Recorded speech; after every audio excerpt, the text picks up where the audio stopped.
النهاردة معانا مصرية عاشت جزء كبير من حياتها في مصر وقررت تنقل لحياة مختلفة تماما في باريس. هنسمع منها عن التغيير والتأقلم والبدايات الجديدة. النهاردة معانا نيهال جامعة. هاي نيهال. هاي هبة، ازيك؟ ميرسي ان انتي معانا النهاردة. عايزين نبتدي الأول، تحكي لنا كده بشكل عام عن تجربتك من الانتقال من مصر ولفرنسا. قبل كده كنتي بتعملي ايه، ولما جيتي بتعملي ايه في كل نواحي الحياة، يعني على المستوى الشخصي الأسري والعملي. اوكي، انا جيت سنة 2017 من 8 سنين.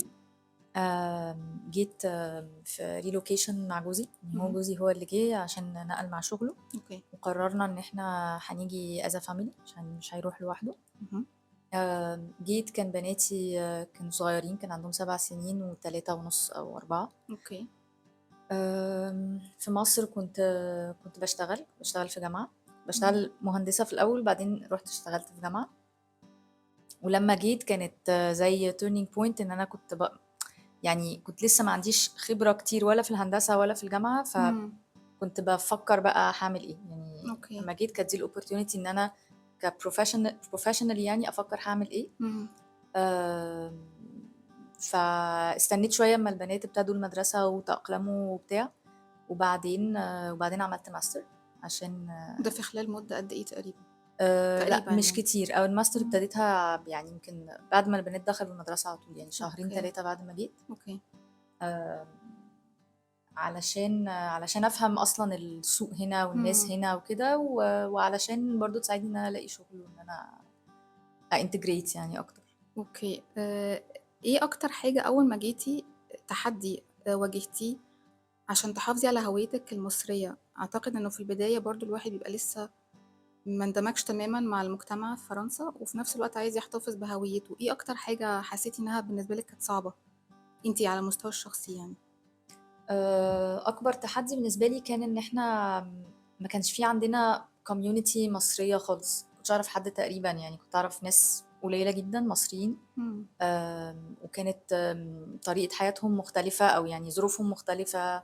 ما كانوش عندهم ولاد زينا، فكان مم. الموديل ده بتاع ناس مصريين، عيلة مصرية عيلة بولاد، ما مصرية. كانتش موجودة. اوكي.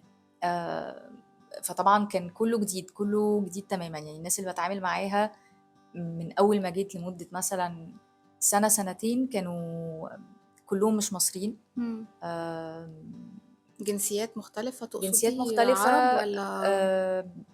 عرب أو أجانب اوكي. أو أوروبيين يعني، أو مم. فرنساويين. اوكي. آم، والحتة اللي أنا جيت سكنت فيها ما كانش فيها برضو ولا مصريين مصريين. خالص ولا مم. حتى عرب كتير يعني. فهي مم. كانت مينلي يا إما ناس أوروبيين مخلطين، يا إما فرنساويين. مم. فكان كل التعامل سواء مع جيران، سواء مع أهالي صحاب البنات في المدرسة. طب فكان يعني، في سوري، لا كملي. لا كان في محاولات كتير جدا ان انا انتجريت وافهم الكالتشر لوحدي. عارفه لما تبقي اوكي. عارفه حد اصلا مصري او حد من الكالتشر بتاعتك، مم. هو بيقول لك كده الخلاصه، بيقول لك من وجهه مم. نظرنا اوكي. ككالتشر انت هتتعاملي مع الناس هنا ازاي، او هتشوفي ايه. حتى في الحاجات البيزك، حتى في الحاجات الحكوميه، الورق، الكلام ده، اوكي. كل ده ما كانش فيه مساعده خالص. فطبعا ده كان من اكبر التشالنجز، يعني ده كانت حاجه مش سهله. أه. طب ينفع نستنى هنا شوية في الحتة دي؟ ايه برضو اكتر حاجة لو عندك امثلة ممكن تقوليها؟ هل مثلا اللغة، هل العادات، هل نمط الحياة او اسلوب الحياة، طريقة التفكير، هل هما شايفينك ازاي كأجنبية؟ مم. عندك امثلة ممكن تقوليها توضحي اكتر؟ اه اللغة طبعا بتفرق طبعا، انك تبقي فاهمة الناس هنا. انتي فرانكوفون. انا بتكلم اصلا فرنسي. مم. بس ستيل كان عندي مشكلة مع اللغة في الاول، او مش مشكلة يعني خدت وقت على بال ما اتعود على مم. طريقة الكلام هنا سريعة، والناس هنا نيتف، مم. فمش زي اللي انا اتعلمته في مصر. اوكي. بس اللغة ما كانتش البارير الاساسي. يعني البارير اوكي. الاساسي كان ان انا افهم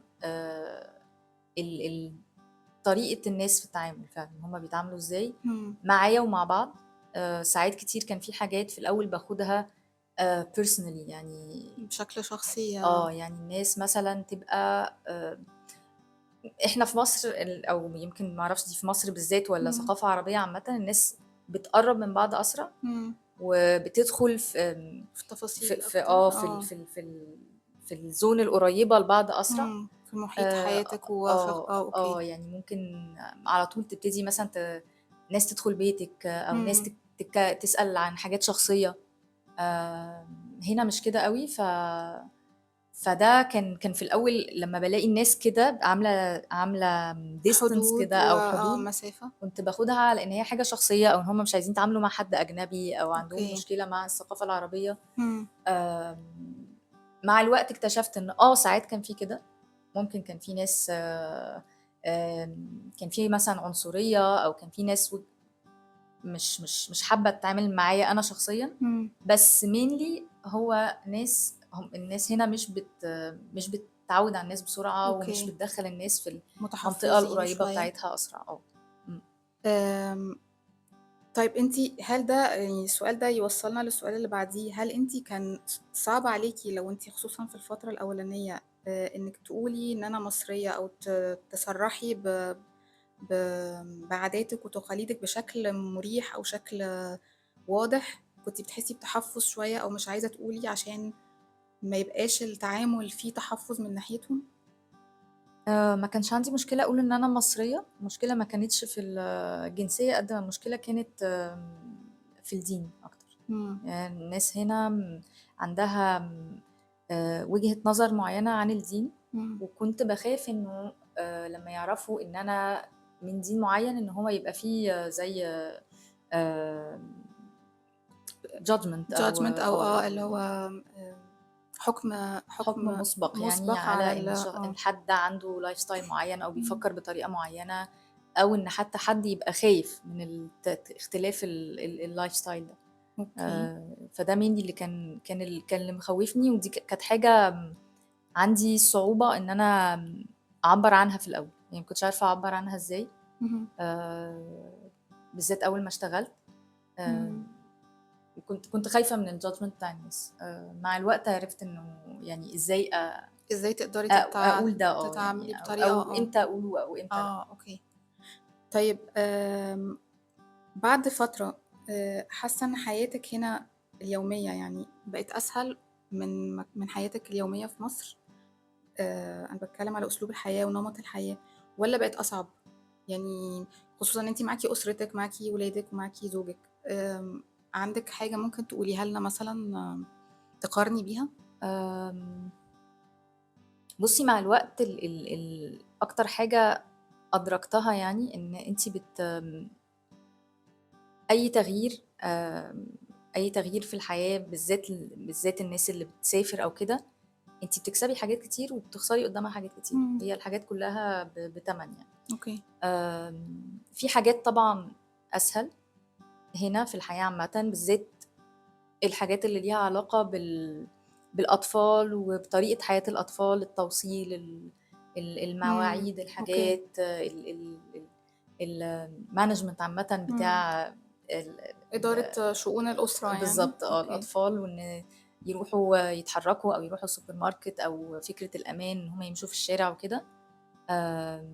كجودة حياة وجودة خدمات إمم، في الشارع أكيد أحسن هنا. أوكي، وطبعًا في حاجات في مصر كانت أسهل كتير يعني، بالذات في المهام بقى بتاعة البيت، إمم، التنضيف، كان حد بييجي يساعد، الخدمات بقى اللي ممكن أوكي، تتعمل، المكوى، الحاجات دي. إمم. أكيد أكيد في حاجات أسهل في مصر يعني. طب يعني أنتِ حسّيتِ إن الانتقال ده كان خلّاكِ أقوى والّا خلّاكِ أكتر مرونة، والّا حسّيتِ إن أنتِ بتفتقدي الجزء ده في مصر أو إن أنتِ عايزة يعني بتقولي يا ريت مثلًا كُنّا في مصر ساعتها؟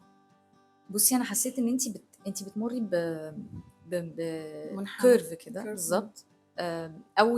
أول سَنة أو أول سَنتين بيبقى الcurve إن هو أنتِ واقفة عند نقطة أنا راجعة، إمم، أنا عايزة حياتي القديمة، أنا مش عارفة أتأقلم مع الحياة دي، أو حتى لو أنا باروح وباجي وباعمل وكده، بس أنا لسه في نقطة إن أنا عايزة الحياة القديمة بالمميزات بتاعتها بكل حاجة. إمم. مع الوقت لأ، أولًا بتتأقلمي طبعًا، وبتشوفي بقى إنه الحياة دي فيها برضه مميزات. اهم. آمم، وبتبتدي تقولي في الآخر يعني تفكّري ما هو أنا مش هينفع يعني لو رجعت ما أنا هابقى خسرت برضه خسرتِ المميزات اللي هنا، المميزات اللي موجودة. فبتتأقلمي يعني أكيد أنا حاسة إني بقيت أقوى. آمم، يعني قادرة طبعًا على المهام بقى إمم. اليومية، الحاجات الصعبة والتنضيف أوكي. والمكوى والحاجات دي.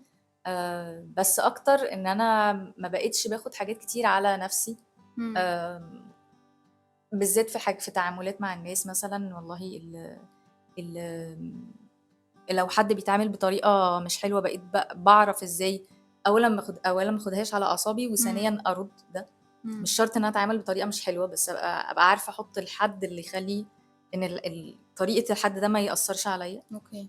يعني أنتِ آمم، في تغيير حاسّاه في شخصيتِك كمان. طبعًا أكيد، أكيد، أوكي. أكيد. يعني حتى لو ما حسيتوش ما أنا مقتنعة إن أي حد بيمُر أصل هي التجربة مش تجربة فيها تغيير كبير أوي. إمم. فمقتنعة إن أي حد بيمُر بالتغيير ده بيتغيّر أكيد يعني. وتغيير في ولادي وفي إمم. شخصياتهم. أنا مقتنعة لو هم كانوا اتربوا في مصر كانوا هيطلعوا شخصيات مختلفة خالص، بطريقة وattitude مختلف. احكي لي كده التطوّر بتاع شخصيتهم من ساعة ما جيتوا هنا، إزاي مرّوا بالاختلاف ده؟ هل اندمجوا فيه والّا لأ؟ مقاومتهم للاختلاف، هل قدروا يتقبّلوه والّا لأ؟ وحاسة إيه دلوقتي اتغيّر في شخصيتهم للأحسن؟ آمم، بُصّي زي ما قُلت لِك ولادي جُم صغيّرين. إمم. فمثلًا بنتي الصغيّرة ما كانش تقريبًا لسه في شخصية يعني كانت عندها 3، 3 4 سنين سنين، أوكي. فكانت صغيّرة جدًا. آمم التغيير عليها كانت هي ما كانتش فاهمة خالص، يعني ما كانتش إمم. فاهمة إن إحنا غيّرنا بلد، يعني إيه آه. غيّرنا بلد؟ حتى أوكي. لو سمعانا أو كده هي مش مُدركة يعني إيه. إمم. فأول ما جات كان رَد الفعل عصبية، لإن هي مش إمم. فاهمة الناس هنا إحنا ليه ما بيتكلموش نفس اللغة اللي أنا فاهماها. أوكي. آمم الحمد لله إن هي كانت صغيّرة، فالموضوع ده ما كمّلش أكتر من 3، 4 شهور وبقت إمم. actually فاهماهم وبتتكلم اللغة، فيعني خصوصًا إن هي دخلت المدرسة وكان دخلت المحيط المدرسة كلّه بالضبط، بالضبط. بيتكلم بس قعدت أوكي. يعني قعدت 3 شهور في المدرسة ما حدش عارف هي صوتها عامل إزاي. أوكي. ما ما بتردّش بتردش خالص. آه. ومتعصبة شوية. التجربة كانت positive أكتر بالنسبة لها، لإن هي مُدرّستها ساعدتها جدًا في الintegration. إمم. كانت فاهمة إن هي جاية من بلد مختلفة، إن هي مش فاهمة أوي اللغة. كانت في مدرسة فرنسي في مصر، بس بتعرف الاختلاف برضه. كلمات، ما بتعرفش آه. تفهم كل اللي بيتقال حواليها. فهي عملت لها حاجة خطيرة بصراحة عشان تintegrate her، يعني إن هي زي حطّت مهمة لبنتين كده معاها في الفصل، إمم. إن هُم المسؤولين يفهّموها إيه اللي أوكي. بيحصل. أوكي. هُم زي الleaders بتوعها في المدرسة، وهُم إمم. هيفهّموها إيه اللي بيحصل. وطبعًا it ended up إن البنتين دول بقوا من أصحابها. صحابها جدًا، أكتر أوكي. الناس صحابها وهي صغيّرة يعني. أوكي. آمم، فهي كانت سِت very experienced وفاهمة، إمم. وغالبًا شافت قبل كده ولاد جايين من برّه. إمم. فساعدتها جدًا. بنتي الكبيرة للأسف ما كانتش التجربة أول كام سَنة أحسن حاجة. إمم. علشان ما كانش عندها ده. هي أولًا كانت هي جات داخلة هنا سنة كان عندها كانت تانية سِن قد إيه؟ ابتدائي، كانت عندها 7 سنين، أوكي. يعني 7 سنين. اهم. كانت تانية ابتدائي. فكانت already مثلًا عندها أصحاب في مصر ومرتبطة بالناس هناك. أوكي. مع إنها كانت open أكتر وكانت مبسوطة من يعني كانت التغيير اللي حصل. طبعًا كانت خايفة بس ما كانش ده باين، ما كانتش بتقول لنا. إمم. كانت اللي مبيناه لنا إن هي مبسوطة وإن هي إمم. جاية وexcited وكده. بس للأسف كانت عندها مدرستين فصل مش مدرسة واحدة، عادةً هي مدرسة واحدة. كانت كل واحدة بتشتغل نُص وقت، إمم. وكانوا صغيرين جدًا وعندهم يعني ظروف عائلية بقى، واحدة كانت لسه مخلفة فبتغيب كتير وكده. فما ساعدوهاش في الintegration يعني. هي اترمت كده في المدرسة أوكي. لوحدها. إمم.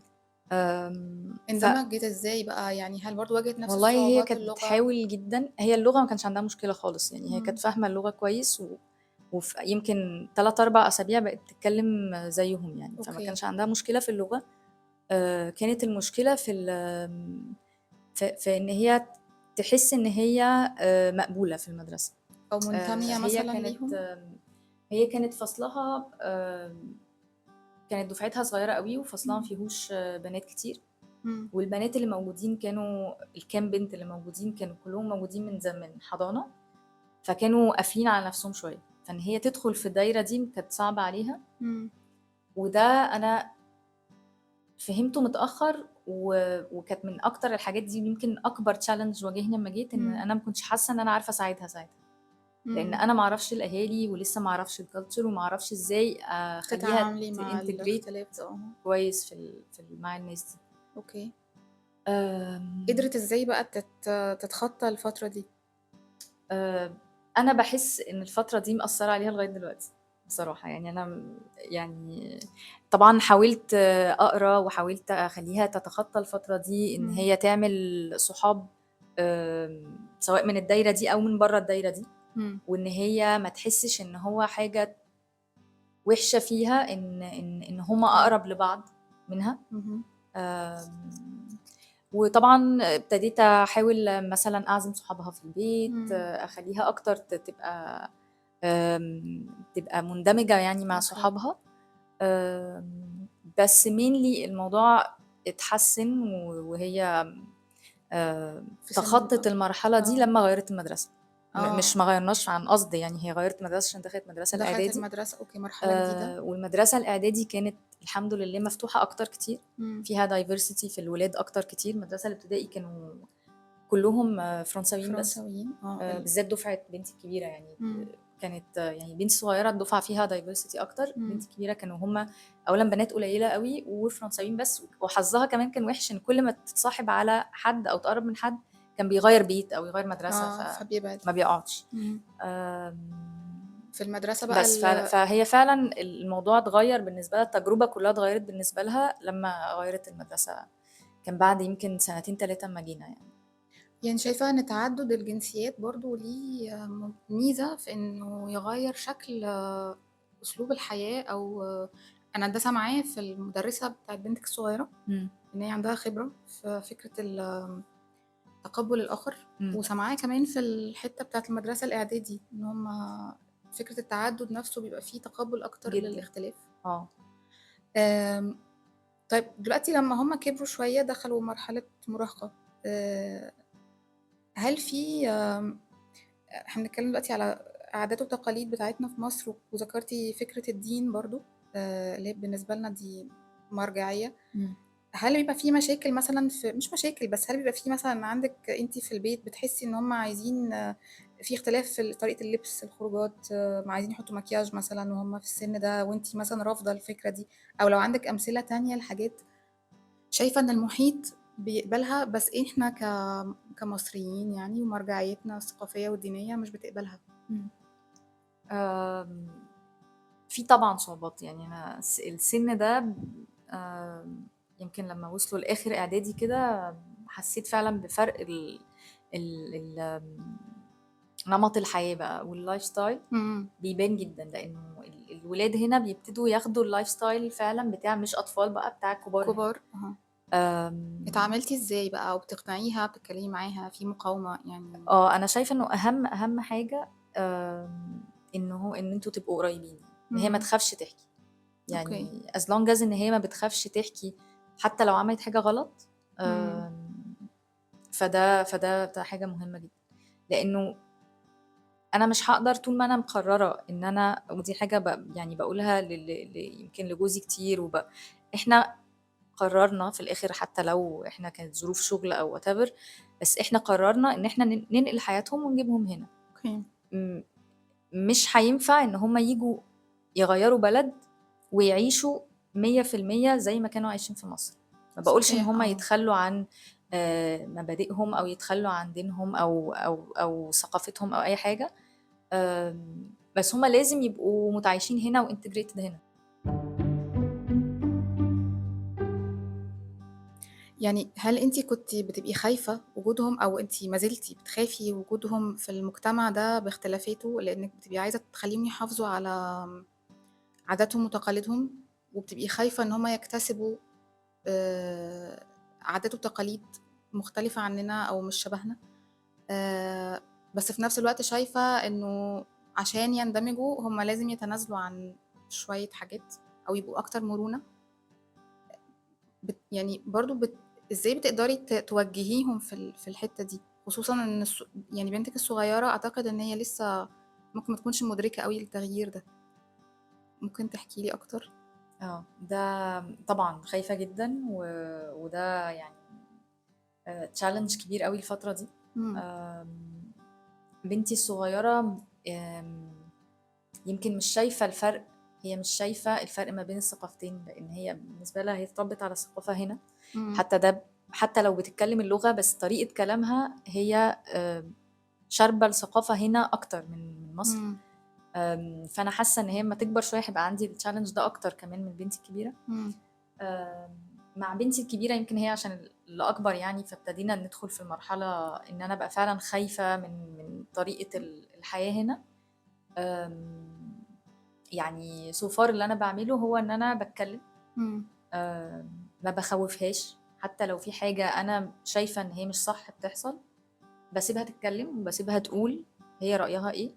آمم، يعني يمكن الحمد لله أنا يعني بنتي الكبيرة يعني عندها فاصل ما بين عارفة إن هي جاية من background مختلف ومن ثقافة أوكي، مختلفة. فهي already مُدركة آمم، شوية. وما بتتكسفش تتكلم عن هويتها أو عن إن هي في حاجة بتعملها بطريقة مختلفة. إمم. آآ، فبالعكس يعني أنا فخورة بالموضوع ده ونفسي إن أنا أشرّبه كمان لبنتي الصغيرة، يعني إن هي أوكي.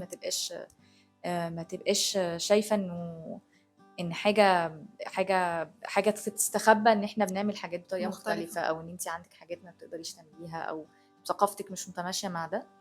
آمم، الفكرة إن هُم ما يحسّوش إن هُم آآ منعزلين أو مختلفين، أو مش مختلفين، ناقصهم حاجة بسبب ده.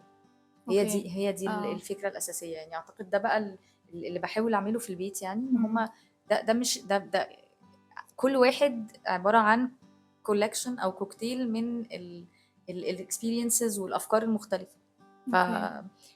والحمد لله عشان كده السؤال اللي قبل ده كنتِ بتقولي إنه الثقافات المتعددة بتساعد إن هم يبقوا آآ حابين نَفْسهم أكتر وإن هم إمم. integrated أكتر هنا. طبعًا، إمم. طبعًا، لإن هم بيشوفوا إنه مش هم مقابل كل الناس التانية اللي نَفْس الشكل، لأ، أوكي. ده هو كل واحد شكل. إمم. وكل واحد ليه حاجات بيعملها بطريقته يعني. أوكي. بس sorry اتفضلي. لا، لأ كمّلي، دي sorry. حاجة يمكن من المميزات في فرنسا. إمم. إنه إن هي بلد culturally rich أو فيها جنسيات ثقافة كتير غنية. مختلفة أوكي. جدًا. إمم. يمكن حتى في الناس الفرنساويين أو اللي اتولدوا هنا هتلاقي دايمًا في أب من ثقافة مختلفة، أم من ثقافة مختلفة. فدي حاجة طبعًا بتساعد جدًا يعني، غير لو أوكي. رُحتِ بلد كلّها من أهل البلد اللي عمرهم ما طلعوا أو عمرهم ما اختلطوا بحد، هيبقى طبعًا الموضوع أصعب يعني. طب عندِك أمثلة لشكل تحدّي في اختلاف الثقافة ده ليكم كأسرة؟ يعني هل مثلًا أنتِ تعرّضتِ له أنتِ وزوجِك مثلًا أو أنتِ وزوجِك والأولاد كأسرة مع بعض، هل في حاجة زي كده؟ آمم، أكبر تحدي هو فترة المراهقة عند البنات. أوكي. يعني عن بنتي الكبيرة عندها 15 سنة. إمم. آمم، و وصحابها هنا هُم طريقة حياتهم ابتدت تتغيّر تمامًا، في منهم بقوا يمكن يعني almost مستقلين عن أهلهم، أو إمم. ابتدوا يبقوا بيروحوا مثلًا يقضّوا الweekend مش مع أهاليهم، أو أوكي. بيروحوا يسافروا حتت. فهو ده أكبر تحدي بيتهيأ لي دلوقتي. نيجي بقى لسؤال تاني. أنتِ كنتِ قبل الinterview قبل اللقاء ده كنا قُلنا إن أنتِ في مهام أو مسؤوليات لقيتِ نفسِك بتعمليها لأول مرّة بعد ما إمم. جيتِ، ممكن تشرحي لنا أكتر؟ آآ مسؤوليات البيت طبعًا، لإنه أوكي. في مصر يعني يمكن إحنا جايين كمان من ثقافة في مصر أو من بيئة في مصر فيها خدمات كتير، ممكن تجيبي أي حد، ممكن أي خدمة تتعمل لِك في البيت. إمم. آآ في حد بييجي ياخد الهدوم المكوى وياخدها أوكي. ويكويها ويرجّعها لِك. ده كل ده مش موجود هنا، ولو موجود فأنتِ محتاجة تتحرّكي له، يعني هو أنتِ إمم، ما فيش الdelivery، ما فيش الصيدلية اللي بتجيب لِك الدوا في أي وقت. أوكي، آآ يعني لو حد حصل له لا قدر الله حاجة، اتعور، احتاج أي حاجة من الصيدلية بالليل، ده هيستنى لبكرة الصبح، أوكي، يا إما يروح الطوارئ. أوكي، فكل ده لأ، كل ده في الأول كان ضاغط على أعصابي جدًا، يعني مش عارفة أتعامل مع ده إزاي. إمم، آمم طب البيت أنا مش متعودة، أنا متعودة إنه لو هننضّف جامد وهنحرّك وهنعمل، لأ لازم إمم، يبقى في حد بيساعد، أنا مش هاعمل ده أوكي، لوحدي. آآ اتصرّفتِ إزاي فالحاجات بقى؟ مع لازم ينضف بقى، هنعمل إيه يعني. لأ طبعًا في حاجات كتير كانت بتزوّد على إن فكرة إن أنتِ أصلًا ناقلة من بلد لبلد وبتحاولي تفهمي، غ أنتِ عندِك مهام كتير أوي أنتِ ما إمم، كنتيش بتعمليها يعني. آمم بس أنا شايفة التعامل معاه هو زي بالضبط التعامل مع إنِّك بتintegrate في البلد، هو خلاص هو ده جزء من ده من الثقافة اللي الطريقة، أنتِ ده اللي لازم موجود، إمم، ولازم نadapt إمم، علشان نوصل له يعني.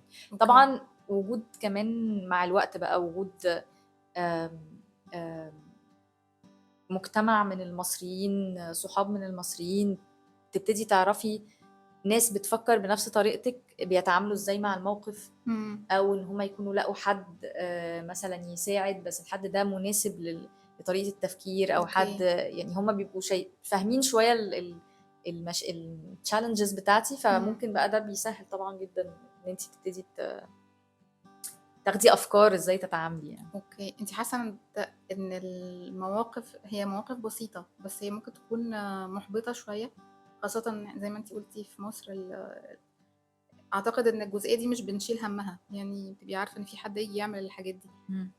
التغيير ده علّمِك حاجة عن نَفْسِك، خلّاكِ تكتشفي نَفْسِك بطريقة معيّنة، آمم أو تكتشفي مثلًا إنه الأسرة ممكن يكون ليها دور تاني هل ممكن بتخلّيهم مثلًا ي ي أو خلّيتهم يشاركوا في المهام دي، يشاركوا في طبعًا، المهام أكيد. ويغيّروا من شكل أكيد، أكيد.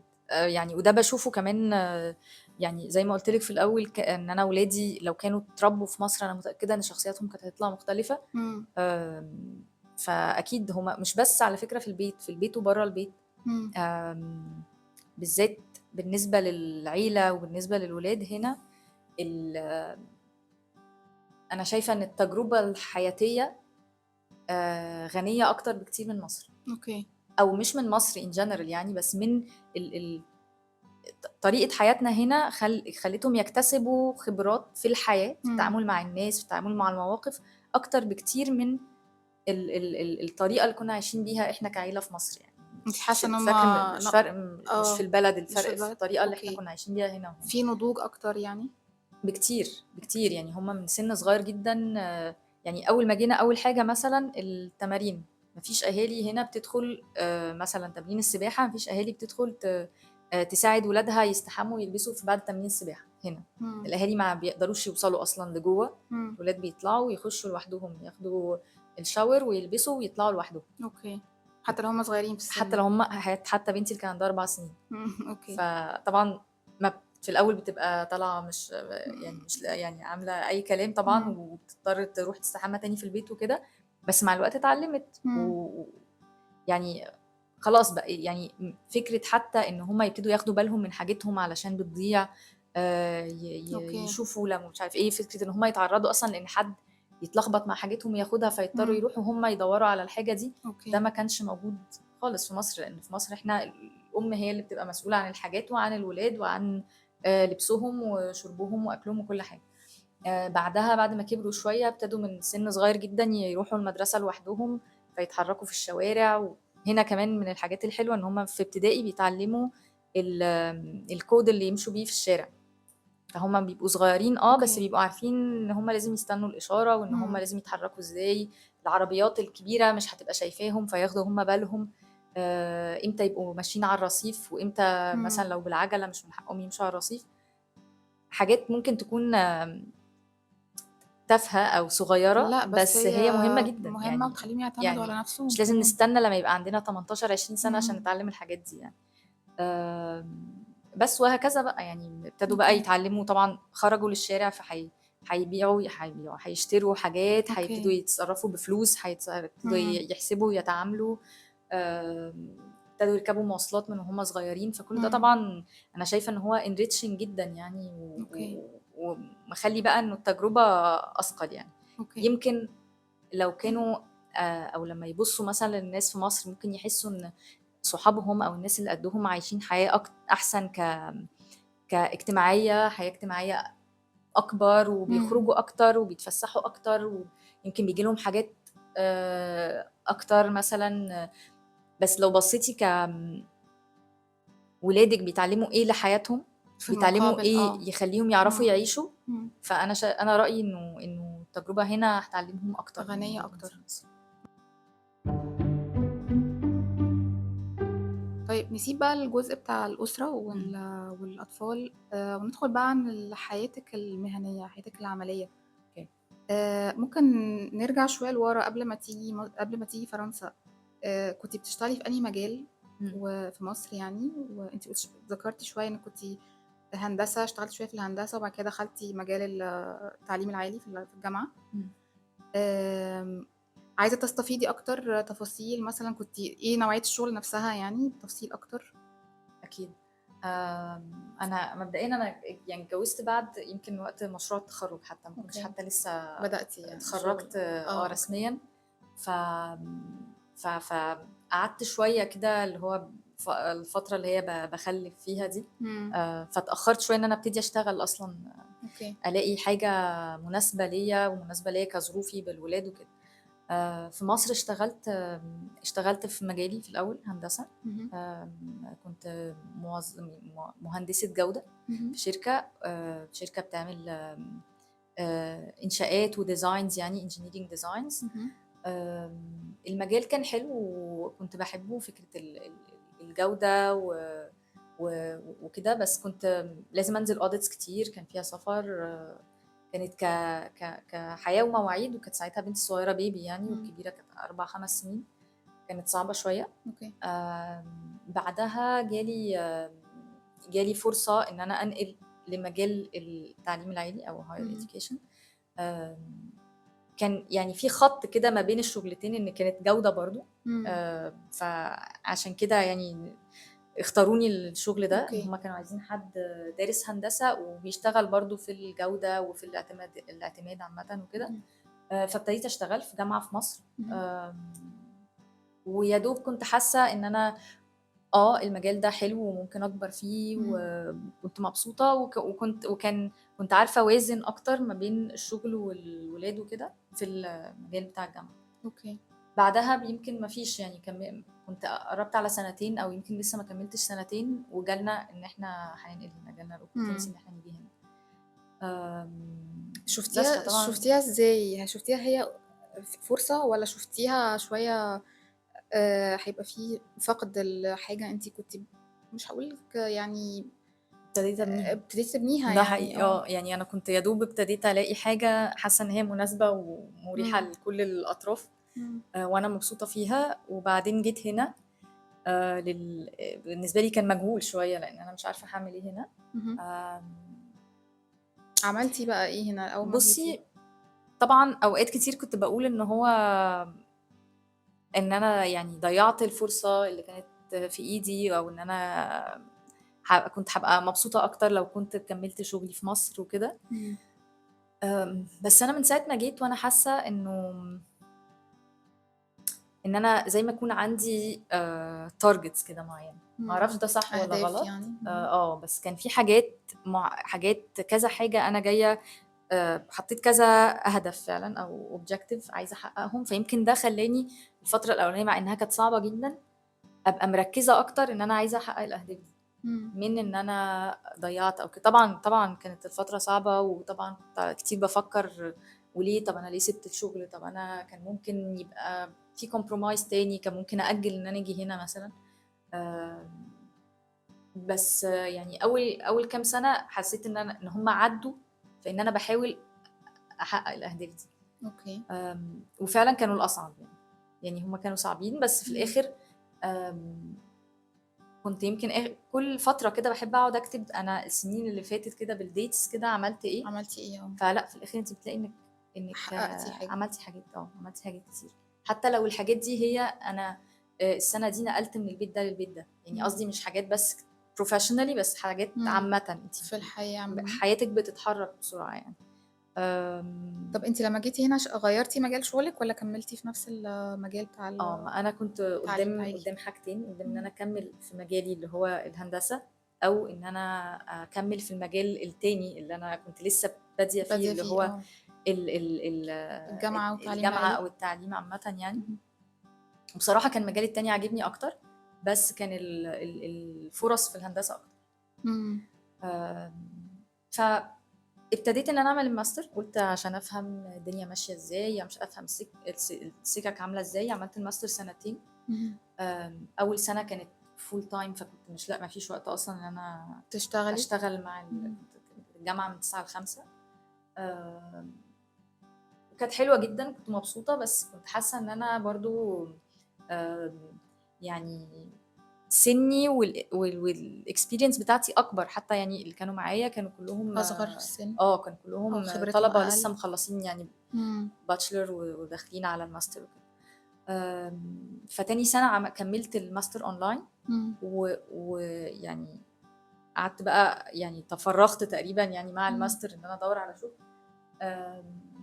بس قعدت كتير طبعًا أدوّر، كان في حاجات جاية كتير في هندسة، كان في حاجات، وطبعًا وقعت كتير في حاجات، في ناس توعدِك بحاجات وبعدين ما تكمّلش، آمم أو ناس تبقي متخيّلة إن أنتِ هييجي لِك الفرصة دي وما تجيش. إمم. بس الحمد لله يعني في الآخر قدرت أكمّل في المجال اللي أنا، اللي أنتِ حاباه. في مجال مش التعليم العالي بقى، بس مجال الtraining يعني. تدريب، أوكي. إمم. آمم، طَب إيه الحاجة اللي شُفتيها أولًا يعني هو سؤال من شِقّين، يعني إيه أصعب حاجة واجهتيها هنا مهنيًا إمم. آآ، لمّا كمّلتِ في نفس المجال بتاع التدريب. الجامعات إمم. والتدريب، وإيه الحاجة اللي أنتِ مفتقداها كانت في شغلِك في مصر ومش لاقياها هنا؟ آآ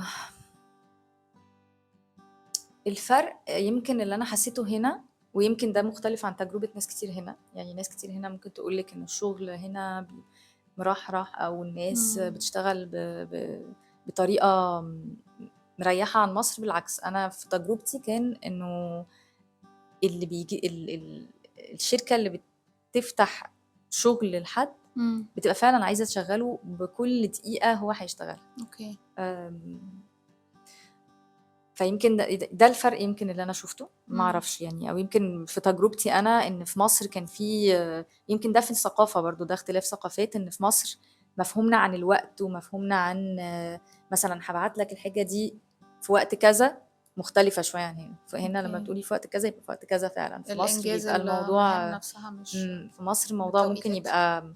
يبقى، نبقى وقت كذا ده ممكن يبقى range يعني ما يبقاش إمم. وقت محدد. أوكي. آمم، طب كان إيه النُص التاني من السؤال؟ آآ، يعني إيه الحاجة اللي أنتِ كنتِ بتفتقديها في شغلِك في في مصر شغلي في نِفْسِك إن هي مصر، تكون موجودة؟ آمم، يمكن الأكتر حاجة، أكتر اختلاف إن العلاقات في الشغل في مصر، ممكن تتطور لصداقات. إمم. ده قليل أوي هنا، موجود، موجود بس قليل. وباحس الناس ما يعني مش في ثقافتها هنا إن هي إن تبني هي صداقات تبني في صداقات مجال من الشغل. العمل، أوكي. ممكن يكون مش حاجة حلوة دايمًا على فكرة، يعني بالعكس إمم. ممكن ساعات يبقى فعلًا الأحسن إن الناس ما تبقاش أصدقاء في إمم. الشغل. آمم، ويمكن بس دي حاجة عامةً في الثقافة في مصر، يعني ليها علاقة بإنه برضه الناس في مصر ممكن تقرّب من بعض أو تعمل علاقات قريبة أسرع. إمم. آمم بس يمكن دي الحاجة اللي أنا مفتقداها. وطبعًا اللغة، يعني أكيد اللغة بتفرق، وإن الناس تبقى، تبقي حاسة إنِّك بتتكلمي بلغة بلغتِك مفهومة الأم أكتر. ومرتاحة فيها؟ ما بتاخديش بالِك من كل حاجة بتتقال، أو إن أنتِ إمم. ممكن تتفهمي غلط. إمم. آمم أو إن أنتِ تبقي محتاجة تاخدي بالِك هتقولي إيه، أو تفكّري هتقوليها بالطريقة إزاي علشان تبقى مفهومة صح بالنسبة للculture دي. يعني ما حتى لو بتتكلمي اللغة، آمم ما ينفعش ترجمة حرفية يعني. ده لازم أوكي. يبقى الكلام مناسب للموقف ده. للموقف، أو لو للculture اللي أنتِ فيها يعني. هل في مثال لسوء فهم حصل موقف يعني فيه سوء فهم حصل اتعرضتِ له في الشغل بسبب الاختلاف هي اللغة الفرنسية مش لغتِك الأم، بس أنتِ بتحاولي تتكلمي تحاولي توصّلي فكرة معيّنة واتفهمتِ غلط إمم. واتسببت مشكلة في مثلًا. طبعًا حاجات كتير، بس أنا فاكرة كويس إنه في أول شغل ليّا، آمم كنت باقول حاجة لمديرتي، وهي كانت شخصية لطيفة جدًا يعني، وشخصية كانت عاشت برّه كتير وبتتكلم لغات كتير، فهي كانت open جدًا إمم. للثقافات يعني. بس كان في حاجة قُلت لها بما معناه يعني، قالت لي مثلًا هابعت لِك حاجة، مش فاكرة بالضبط كان الموقف إيه، إمم. قُلت لها: "أوكي أنا مستنية." ففي مصر أنا مستنية دي معناها أوكي خدي وقتِك خُدي يعني. وقتِك آه. مستنية دي أو بالطريقة اللي أنا قُلتها هنا، كانت هي شايفاه إنه يالّا ابعتيها لي، يعني أوكي. أنا مستنية ده تعمليه يعني. إمم. اتاخدت طبعًا، بس هي يعني مش ما كانتش كانت م متفهمة يعني؟ طبعًا متفهمة. اهم. وحاجات كده كتير بقى، يعني في أمثلة كتير لحاجات أنتِ بتقوليها، زي ما كنت باقول لِك إنه الترجمة الحرفية ما تنفعش، إمم. يعني لازم تبقي فاهمة إنه طبعًا هو الناس بتبقى متفهمة أكيد إن أنتِ مش دي لغتِك الأم، فأنتِ بتترجمي ساعات، كلنا بنترجم، يعني كلنا عشان أوكي. نتكلم بالفرنسية أو نتكلم بالإنجلش أو أي لغة، أنتِ في الآخر في أوقات كتير بتعملي ترجمة حرفية ما بين إمم. لغتِك الأم ولغتِك واللغة اللي أوكي. بتتكلميها. بس دايمًا مش دايمًا بتنفع. عشان كده أنا شخصيًا يعني بالذات أول سنين كنت بابذل مجهود جامد جدًا، لدرجة إني ساعات بارجع البيت تعبانة إمم. من كتر ما أنتِ بتحاولي تabsorb الculture وتفهميها تتفهميها تحاولي بقى تadapt مع الculture أوكي. دي يعني. آمم، طيب هل في يعني كده سؤال أخير ليه علاقة بالشغل، هل خبرتِك أو دراستِك اللي درستيها في مصر أهّلتِك مهنيًا هنا في فرنسا والّا كنتِ حاسة برضه إن في فروقات آمم، في مجال المهني يعني، أو شايفة إنه لأ في اختلاف ولازم الواحد ييجي يتأقلم من أول وجديد هنا على طريقة الشغل وطريقة أنتِ ذكرتِ فكرة المواعيد مثلًا، هل في حاجات تانية أمثلة تانية ممكن تقوليها في صلب الشغل نفسه؟ إمم. الدراسة الجامعية أنا حاسة إنه يمكن عشان أنا هنا ما اشتغلتش أوي كمان دراستي الجامعية كانت mainly هندسة؟ هندسة، إمم. وأنا ما اشتغلتش بيها هنا. إمم. مع إن أنا مقتنعة إن هي مفيدة عامةً حتى لو حد ما اشتغلش بيها. بس الدراسة اللي يمكن فادتني أكتر كشغل هنا هي الدراسة اللي أنا درستها هنا، في فاللي هي الماستر أوكي. فما حسيتش بفرق، بس اللي حسيت بفرق فيه هو الدراسة في السيستم المدرسة هنا. يعني أنا باحس إنه الناس هنا جزء كبير أوي من طريقة تفكيرها وطريقة تعاملها في الحياة بسبب دراستهم في المدرسة. إمم. وده أنا يمكن كمان شايفاه مع ولادي، يعني حاسة إنه دراسة المدرسة دي هي اللي بتفرق أكتر في الناس تتصرّف إزاي، هي اللي بتشرّبهم أكتر. بتؤهّلهم أكتر للحياة العملية بعد كده؟ وأنا إمم. شايفة إنه الsystem هنا يمكن بالنسبة لنا كمصريين إحنا بنشوفه مُعقّد جدًا. إمم. آمم، ولو إحنا كنا دارسين بنفس الsystem بنفس الطريقة اللي هم درسوا بيها هنا، ما كناش هنشوفه بالتعقيد ده. أوكي. يعني أنا باحس حتى في المدرسة فكرة إن الولاد يبقوا محتاسين، فكرة إن إحنا ما بندّيهمش كل حاجة زي ما بنقول بالمعلقة بالمعلقة يعني كده، اللي آه. هو بنقول لهم أنتم هتذاكروا ده، فكرة إن طَب أنا أعمل إيه والّا أروح فين والّا أذاكر إيه، وفكرة إن هم في المدرسة بيسيبوهم بالريتم بتاعهم. إمم. يعني هم بيقولوا المعلومة، اللي فاهم، فاهم، اللي مش فاهم يعمل مجهود في عشان البيت يوصل عشان يفهم. أوكي. دي ما كانتش في مصر أوي يعني، أو كان بيبقى إمم. في كده طريقة إنه لأ. تلقين أكتر يعني أو اللي مش فاهم يروح ياخد درس عشان برضه حد يدّي له المعلومة بالضبط اللي هو محتاجها، يعني أنا هاذاكر إيه، أنا هاذاكر 1، 2، 3 علشان أدخل. هنا لأ، هنا ب إمم. الموضوع بيبقى آآ لايص أكتر، فحاسة إن يمكن لو كنت اتعلمت بالطريقة دي كنت هاعرف أبلع الsystem ده أكتر، أو يبقى إمم. أسهل بالنسبة لي أوكي. إن أنا أفهمه يعني. لغاية دلوقتي في حاجات لمّا يبقى حاجة بقى ليها علاقة بالsystem، حاجة ليها علاقة بالقانون، باحس إن أنا ساعات محتاسة يعني، أوكي. إن أنا مش فاهمة أوي. طيب آخر حاجة بقى رسالة تحبّي تف تقوليها لحد لسه جاي خصوصًا الفتيات يعني أو السيدات جايين يعيشوا تجربة شبه تجربتِك، سواء كانوا لسه جايين أو بقى لهم فترة هنا. ولسه بيواجهوا تحديات وصعوبات على التأقلم في كل النواحي، سواء مع أولادهم سواء على مستوى المهني. ايه النصيحة اللي ممكن تقوليها لهم آم، تضيف لهم حاجة أو تخليهم يفهموا أكتر ال ال ال الهدف أو الدروس المستفادة اللي انتي عشتيها؟ آم، يمكن أكبر نصيحة إن هما يبقوا منفتحين أكتر. أنا عارفة إنه مش سهل يعني، إحنا بنبقى جايين يعني خلفيات.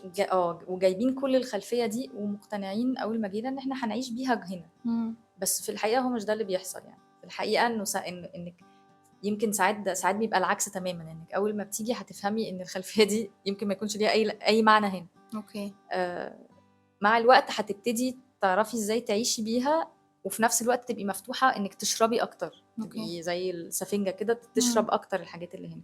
يمكن النصيحة إنك هما يبقوا مفتوحين أكتر، يحاولوا، مع إن دي برضو مش حاجة سهلة، بس يحاولوا يشوفوا الحاجات البوزيتيف أكتر. مم. لأنه سهل هيقابلوا أكيد حاجات مختلفة كتير وحاجات هما مش متعودين عليها كتير. أم، يمكن دي بقى بتختلف حسب الشخصيات، بس ما ياخدوش الحاجات بصورة شخصية.